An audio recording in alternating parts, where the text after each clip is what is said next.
Have you ever stared at a thermostat that clearly says it is 72 degrees in your living room, but you are sitting there wrapped in a blanket, absolutely freezing cold? Oh, yeah, I think we all have. Right. You tap the plastic casing, you check the vents, and you wonder if the machine is just straight up lying to you, Well, it kind of is.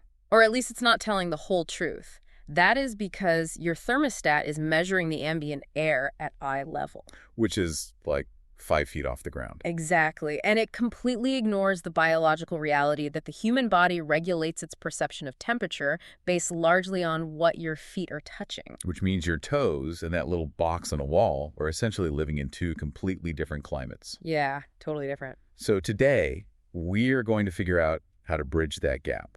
We are taking a deep dive into some incredibly detailed insights from a veteran in the HVAC industry. Yeah, we have some really fascinating source material today. We do. We are looking at field notes from Dave Hartzell, a master technician with 45 years in the trade out in Oklahoma.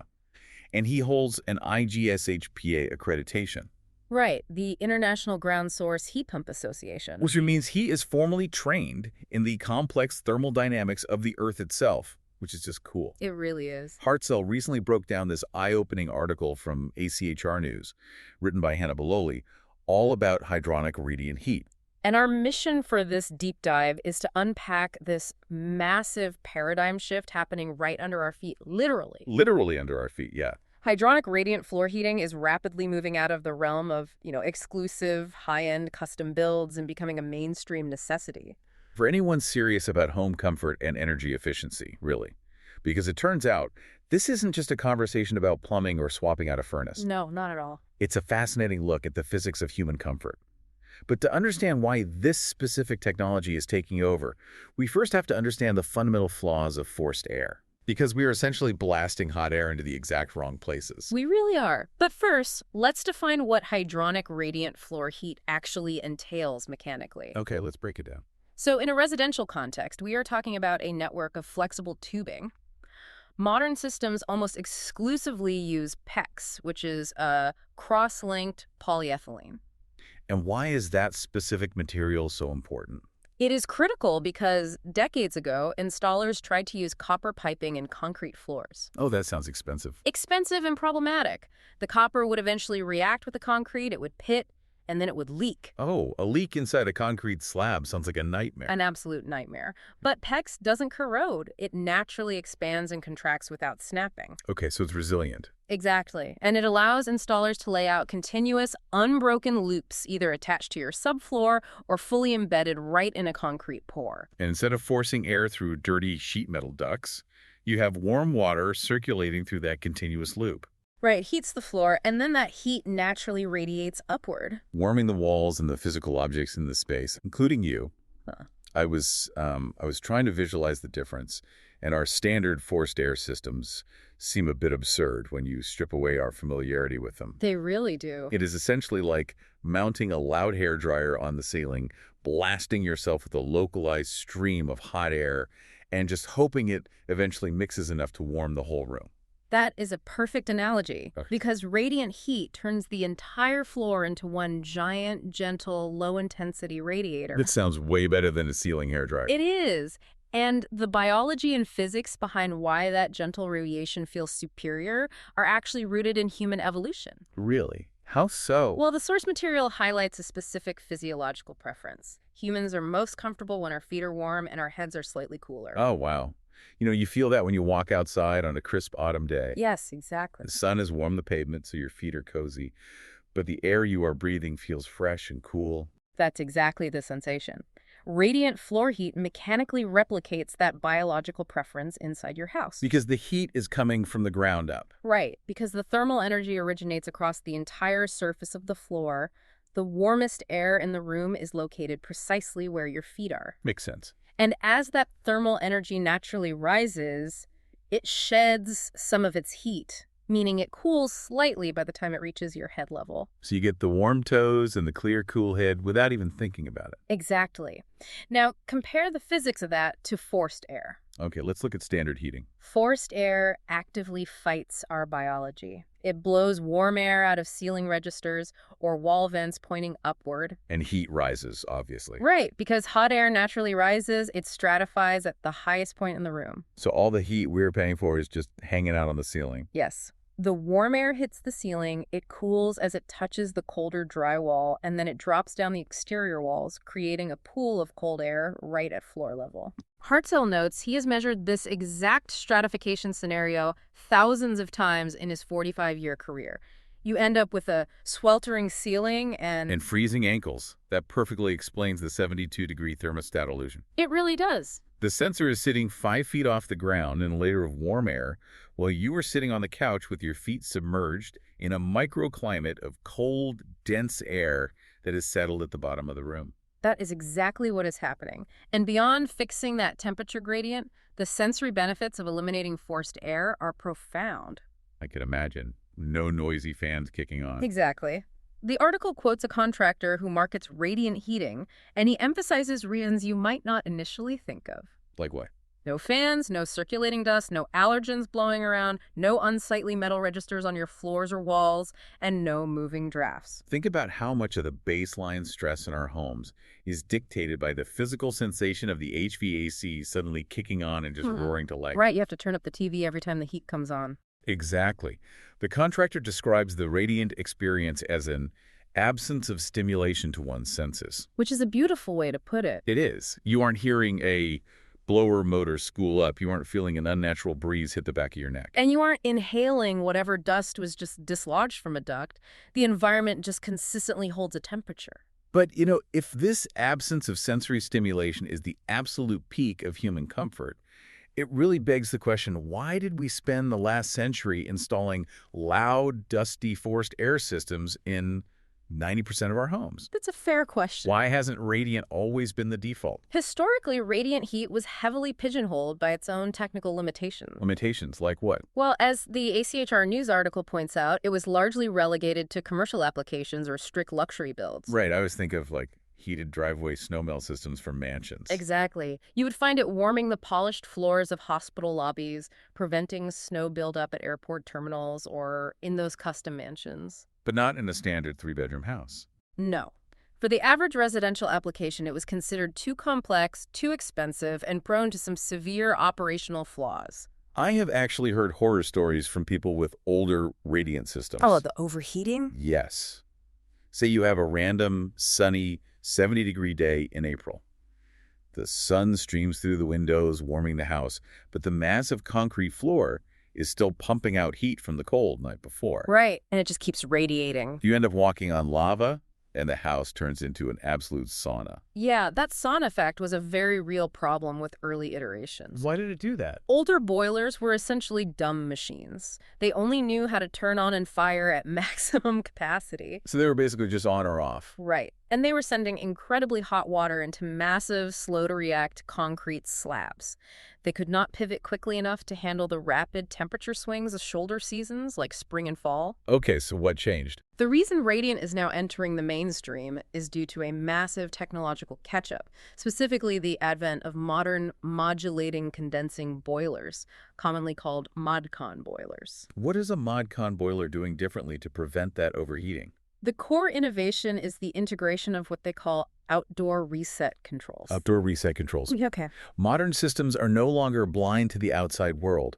They feature sensors mounted on the exterior of your house, actively feeding real-time climate data back to the boiler's computer. Oh, that's brilliant. So it knows what the weather is doing. Exactly. The boiler takes that outside temperature and calculates the heat load required. It then smooths out its operation, modulating the temperature of the water it produces before sending it into your floors. So it is actively anticipating the heat loss of the house rather than just reacting to a cold room after the fact. Precisely. If the outdoor temperature plunges to 0 degrees overnight, the boiler ramps up and sends warmer water. But what about that sunny April morning?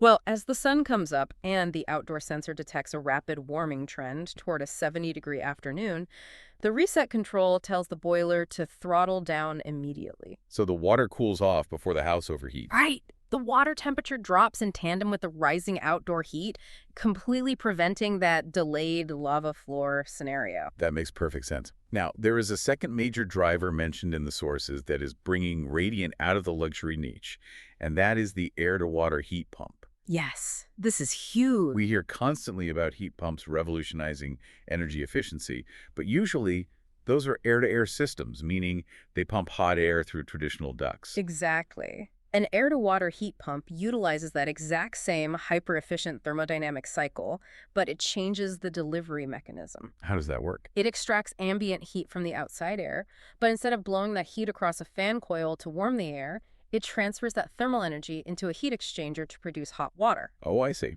And that water then feeds directly into your radiant floor loops. I have to pause on the physics of that because it always sounds like magic to me. How does a machine extract heat from outside air when it's, 30 degrees and freezing outside? It sounds crazy, right? But it comes down to the properties of the chemical refrigerants used inside the closed loop of the heat pump. Okay. These refrigerants have boiling points that are well below 0 degrees Fahrenheit. Wait, really? Boiling below zero? Yeah. So even when it feels freezing to us, the 30-degree air still holds enough thermal energy to cause that liquid refrigerant to boil into a gas. Okay, so it boils into a gas. Then what? The compressor then squeezes that gas, and as you increase pressure, you increase temperature. Right, basic physics. That highly pressurized, incredibly hot gas then passes its heat into the water loop for your floors, condenses back into a liquid, and starts the cycle over. Wow. It is utilizing phase changes to harvest free energy from cold air. And practically speaking, having an air-to-water heat pump means a contractor is installing one single piece of equipment outside your home that handles both the creation of the heat and the distribution of it via water. Yeah, that consolidation makes installations much more streamlined, which lowers costs and makes it more accessible. But Hartzell argues in his notes that while air-to-water heat pumps are excellent, there is a specific pairing that represents the absolute pinnacle of residential HVAC. Oh, the gold standard. Yeah. If we were talking about the gold standard of comfort, the conversation inevitably leads to geothermal energy. Absolutely. Hartzell, drawing on his IGS-HPA accreditation, points out that water-to-water geothermal units feeding radiant floor heat are the single most comfortable and efficient heating system you can construct. Hands down. Let's look at the synergistic math here. Why do geothermal and radiant floors complement each other so perfectly? Well, the synergy exists entirely in the operating temperatures. Okay, break that down for me. Traditional combustion boilers attached to baseboards or forced air fan coils need to heat water to incredibly high temperatures, typically between 140 and 180 degrees Fahrenheit, just to extract enough heat into the air. And generating water that hot requires burning a lot of fuel. Exactly. But a radiant floor doesn't want 180-degree water. You would burn your feet. Right, because the surface area of a radiant floor is so massive it's the entire footprint of your house. It can adequately heat the space using much cooler water, typically hovering right around 95 to 110 degrees. Enter the geothermal heat pump. Exactly. A ground source geothermal heat pump is pulling stable 50 to 60 degree heat from deep underground. Because the Earth is a constant temperature once you dig down a bit. Right. So it operates at its absolute peak efficiency when it only has to elevate that Earth temperature to about 105 degrees. So it barely has to work at all compared to a traditional boiler. Exactly. It does not want to work hard enough to create 180-degree water. So the geothermal system is optimized to produce lower temperatures, and the radiant floor is optimized to utilize lower temperatures. They are mathematically made for each other. They really are a perfect match. Now, the ACHR article highlights a sort of secret weapon that makes this combination work flawlessly, something called gypcrete. Gypcrete, yeah. But pouring concrete on top of a standard wooden subfloor sounds like a structural collapse waiting to happen. I mean, the sheer weight of an entire floor of concrete must be immense. Oh, it would be if it were standard structural concrete. You'd crush your house. Right. So what is gypcrete? Gypcrete is a specialized, highly engineered gypsum-based cement. Okay. It is poured very thin, usually just over an inch thick, directly over the PEX tubing, completely encasing it. So it's not structural? No, not at all. It is formulated to be lightweight enough that standard residential floor joists can easily support it without any structural reinforcement. Think about the physics of traditional forced air. It acts like a microwave. You turn it on, it blasts the space and heats the air up rapidly. But the second the machine turns off, the room feels cold almost instantly. because air doesn't hold heat. Right, air is a terrible battery for heat. Gypcrete sounds like turning your floor into a massive cast iron skillet. That is an excellent way to conceptualize thermal mass. Like, it takes a minute to get hot, but then it stays hot forever. Exactly. If you just staple PEX tubing underneath a traditional wood subfloor, wood acts as a thermal insulator, not a conductor. So the heat gets trapped. Yeah, it fights the transfer of heat, leaving you with hot stripes directly over the tubes and cold spots everywhere else. That sounds super uncomfortable. It is, but gypcrete acts as a highly conductive thermal battery. It soaks up the heat from the embedded tubes and holds it evenly across the entire surface at that perfect 105 to 110 degree mark. Which means the geothermal heat pump doesn't have to constantly cycle on and off. Right, it doesn't have to work in short bursts. It just casually charges up the gypcrete battery, and the physical mass of the concrete does the heavy lifting of radiating that heat for hours. The mass ensures even consistent radiation long after the mechanical equipment has powered down. This all sounds like a magnificent architectural dream if you were breaking ground on a custom home tomorrow. Oh, for a new build, it's incredible. You pour the slab, embed the tubes, hook up the geothermal, and live in silent comfort. Yeah. But we have to address the messy reality for the listener sitting in a house built 20 years ago. If you aren't tearing your house down to the studs, what does a retrofit actually look like? Well, Hartzell is exceptionally pragmatic about retrofitting in his notes. Yeah, he doesn't sugarcoat it. Not at all. Installing hydronic radiant during new construction is straightforward and cost-effective. Retrofitting an existing structure is a major undertaking, but there are established methods. What's the main method? One approach utilizes extruded aluminum plates. These plates feature a groove that holds the PEX tubing tightly, and they are mechanically fastened directly to the underside of your existing floor joists. From the basement looking up. Exactly. But why aluminum specifically? Why not just strap the tube directly to the wood under the floor? It comes down to overcoming geometry with thermal conductivity. I so. Well, the PEX tube is round, and the underside of your floor is flat. Right. If you just push a round tube against a flat board, they only touch at one microscopic tangent line. The heat cannot transfer effectively. There's barely any surface contact. Exactly. But aluminum is highly conductive. The plate tightly wraps the round tube, pulls the thermal energy out of the water, and provides a wide, flat surface area to press against the wood subfloor. So it bridges the gap. Yes, bridging that gap and driving the heat upward. But practically speaking, working from the underside of the floor means you have to access those joists. You do? If your basement ceiling is finished with drywall, you are tearing down the entire ceiling just to install these plates. Yep. That is a massive, invasive demolition project. It absolutely is. You have to factor in the cost of demolition and replacing that ceiling. Okay, is there another option if you don't want to destroy your basement? The alternative is working from the top down using pre-engineered subfloor panels, like Warmboard is a popular brand. What are those? These are heavy-duty plywood panels that arrive with the aluminum thermal channels already routed into them. You lay them down directly over your existing floor. But here is where the domino effect of renovations hits you. Oh, the floor height. Yes. If you lay down Warmboard, or if you choose to pour 1.5 inches of gypcrete over your existing floor, you have just elevated the floor height of your entire house. Which throws off every established architectural dimension in the space. It's crazy when you think about it. Your interior doors won't close anymore because they drag on the new floor. You have to undercut all your doors. Right. And your kitchen countertops, which were ergonomically designed to be 36 inches off the ground, are now only 34.5 inches relative to your feet. It feels like you're standing in a hole. Exactly. And the transition step down your staircase is suddenly a tripping hazard. Retrofitting requires meticulously planning around these clearances. It is not for the faint of heart. Which is why understanding the ideal candidates for retrofitting is vital.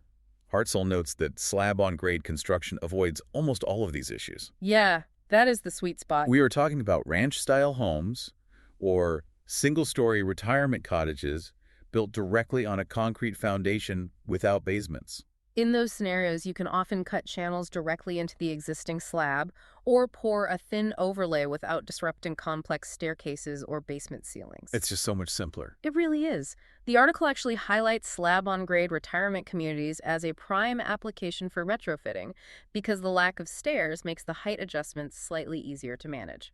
Now, we also need to address a serious environmental caveat. Yes, the extreme cold. Hartzell brings his central Oklahoma experience into his notes, and he warns about extreme weather. Oklahoma gets severe ice storms and hard freezes where temperatures plunge into the single digits for days. That kind of severe cold load fundamentally changes the math of radiant design. How so? You have to calculate the total heat loss of the structure. Okay. If you are retrofitting radiant floors into an older, poorly insulated home with, say, drafty single-pane windows, the floor simply cannot radiate heat fast enough to combat the sheer volume of freezing air infiltrating the walls. So the cold is coming in faster than the heat can rise. Exactly. You could find yourself in a bizarre situation where the floor beneath your feet is a toasty 95 degrees, but you are still shivering because the room itself is bleeding thermal energy faster than the gypcrete can replenish it. That sounds miserable. So what do you do in that scenario? That is why sizing the system for the extreme design days of your specific climate zone is critical. The article mentions that homes with high heat loss profiles almost always require a secondary heating stage. Meaning, you still might need a backup electric baseboard or a mini split heat pump high on the wall just to kick on when a blizzard hits. Yeah, precisely. You use the silent radiant floor for 95% of the winter, but rely on forced air for the absolute worst-case scenario. It is a necessary pragmatic compromise in older housing stock. You just can't always get away with radiant alone if the house leaks air like a sieve. Which brings us to the elephant in the room. We need to face the ultimate barrier to entry, which is the cost equation. Yeah, it's not cheap. Hartzell doesn't shy away from this, and the ACHR News article is clear. Radiant heat carries a severe upfront sticker shock compared to just dropping a new gas furnace into an existing duct network. The initial capital investment is undeniably higher. I mean, the copper manifolds, the miles of PEX, the intelligent ModCon boilers, the gypcrete board, it really adds up. It does, but evaluating it solely on installation cost ignores the long-term return on investment. Right, you have to look at the life cycle. The ROI calculations shift dramatically when you factor in the operating costs. You are using significantly less electricity to ask a geothermal heat pump to warm water to 105 degrees than you are asking a furnace to blast air at 160 degrees. The monthly savings are real. And we also have to account for the total elimination of an entire category of recurring maintenance. Oh, true, like duct cleaning. Exactly. Without ductwork, there is no need to hire companies to seal leaks in your attic or vacuum out years of accumulated dust. There are 0 MRV filters to purchase and change every month. None. And because you are heating the physical mass of the home, the gypcrete, the walls, the heavy furniture, the equipment operates under significantly less strain. Right, the compressor isn't violently cycling on and off every 10 minutes just because someone opened the front door and let the hot air escape. Because the heat is stored in the floor, not the air, it achieves a steady state with minimal mechanical effort. But beyond the utility savings and the lack of maintenance, the source material points to something harder to quantify in a spreadsheet, but perhaps more impactful to your daily life. Yeah. The comfort premium. You really can't put a price on it. I love how definitive Hartzell is on this point. After 45 years in the trade, his conclusion is blunt. He says, homeowners who have lived with Radiant don't go back, period. And he's absolutely right. Once you live in an environment with consistent, draft-free, silent warmth, you simply lose your tolerance for the loud, dusty, chaotic experience of forced air. It permanently alters your baseline expectation for what shelter should feel like. Let's quickly recap the terrain we have covered today. We started by unpacking the physical flaws of forced air, uncovering why stratifying heat leaves us with hot ceilings and cold feet. And we examine the technological leaps that fix the historical problems of radiant systems. Right, specifically how ModCon boilers use outdoor reset controls to anticipate temperature swings, completely preventing the sauna effect. And how air-to-water heat pumps extract phase change energy from cold outside air to heat that water. We looked at the ultimate architectural synergy, combining the low temperature demands of a geothermal system with the thermal battery capacity of gypcrete. And of course, we face the harsh realities of retrofitting. From the thermal conductivity of aluminum plates to the logistical nightmare of raising your floor height by 1.5 inches. The overriding takeaway from all the sources is that upgrading to hydronic radiant is really an investment in your home's core infrastructure. It is about actively eliminating drafts, settling the circulating dust, and silencing the mechanical background noise to fundamentally improve how you interact with your space. And, that leads to an incredibly provocative implication. Oh, what is that? Well, we established that the hot water running through the floors radiates upward, warming the walls and the furniture itself. Right. If the room itself, the floor you walk on, the sofa you sit on, actually becomes the heat source, it fundamentally challenges the historical rules of interior design. Wait, I hadn't thought about that. Think about it. For decades, we have unconsciously arranged our lives around the limitations of HVAC. We position couches to avoid blocking floor registers. We do. We avoid placing our favorite reading chairs next to the drafty windows where the cold air pools. Exactly. If we completely remove drafts and vents from the equation, how much freedom does that give us to completely rethink the conceptual layout of a room? That is a staggering thought. You no longer have to design your living space defensively against the machinery trying to heat it. You can just design for living. I love that. So the next time you are sitting in your living room, staring at a thermostat that boldly claims it is 72 degrees while you shiver under a blanket, you will know exactly what is happening. It is not you. It is the inescapable physics of forced air. Thank you for joining us on this deep dive into the hidden world beneath our floors.